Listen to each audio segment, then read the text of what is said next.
In this video, we're going to look at an application of the average value formula to a temperature model. The temperature in a house is modeled by h of t, and it's given by this formula here, which immediately we see as a sine-based function with shift and scaling. So looking at this right away, I hope you're thinking words like amplitude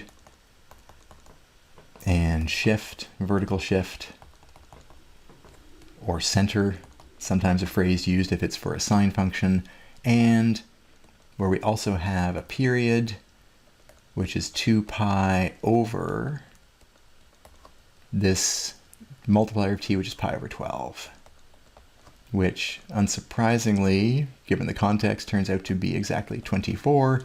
So what we're saying is that over time measured in hours, or a 24-hour cycle, we'll have a repeating temperature distribution.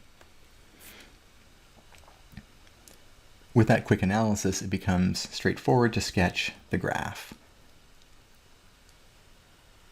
Let's actually leave out this bottom axis and just set our center here to 18 degrees. This is h of t, and this is t.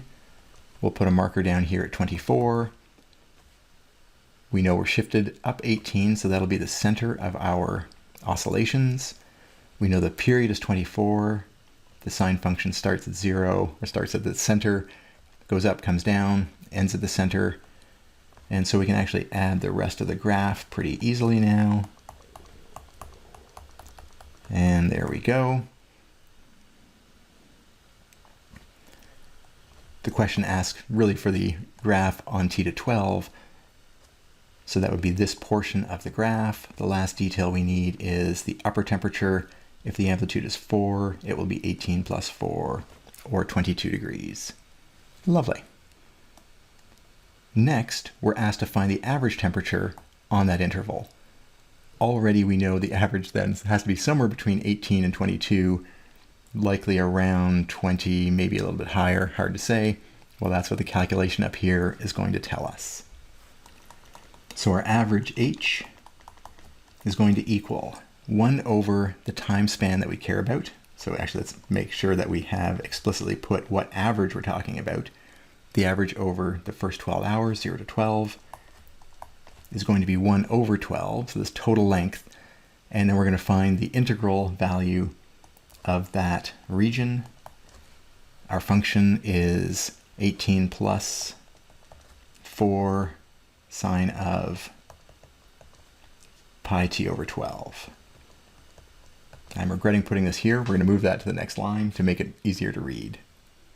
There's our formula again, and the integrals with respect to time.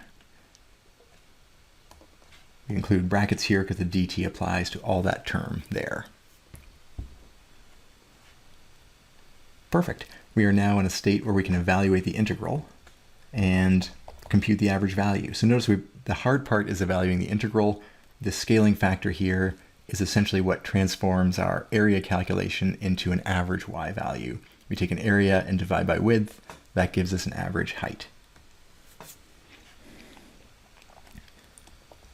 The 18, when we integrate with respect to time, will just give us 18t. We have a 4 out front. The antiderivative of sine is negative cosine of the same thing, except we will need to multiply that by 12 over pi to get the proper cancellation when we differentiate. So this is a guess and check integral.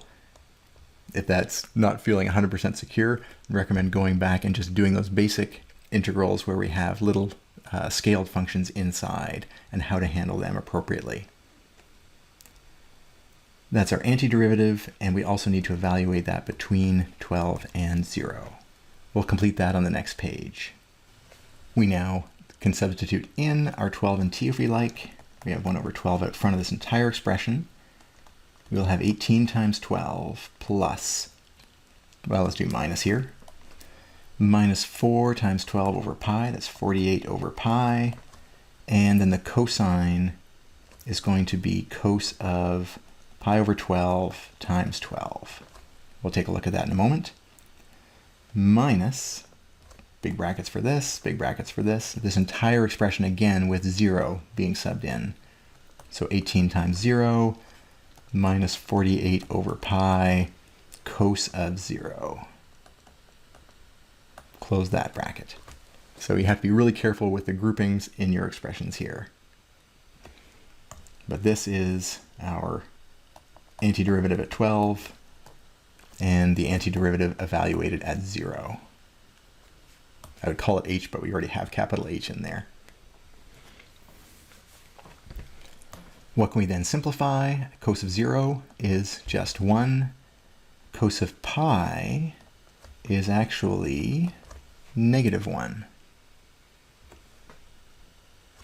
Let's see how that plays out. 1/12. I'm actually going to keep this as 18 times 12 because I think we're going to have 12s in all the terms that we can work with. Minus 48 over pi. Oh, being careful, we actually have a double negative there, so this is plus 48 over pi, and double negative here as well, plus another 48 over pi. Now this 12 in the denominator can be canceled with each of these terms individually. The 48s all turn into 4s, and so we get a baseline of 18 degrees plus 8 over pi with the 4 and the 4, and that is approximately 20.54 degrees Celsius. That's the average value of the temperature over that time span. Let's go back to the graph for a moment, and here is 20 degrees. What we've claimed is that the average is just a hair above that at 20.54 degrees on this interval from 0 to 12. And again, one of the interpretations is that the area above that average line matches the area below it for the graph, and that seems reasonable here, at least given the level of detail in our sketch. So with our goal of finding the average value of a function, we were able to successfully apply this formula and tie it back to the graph and have all those pieces fit together.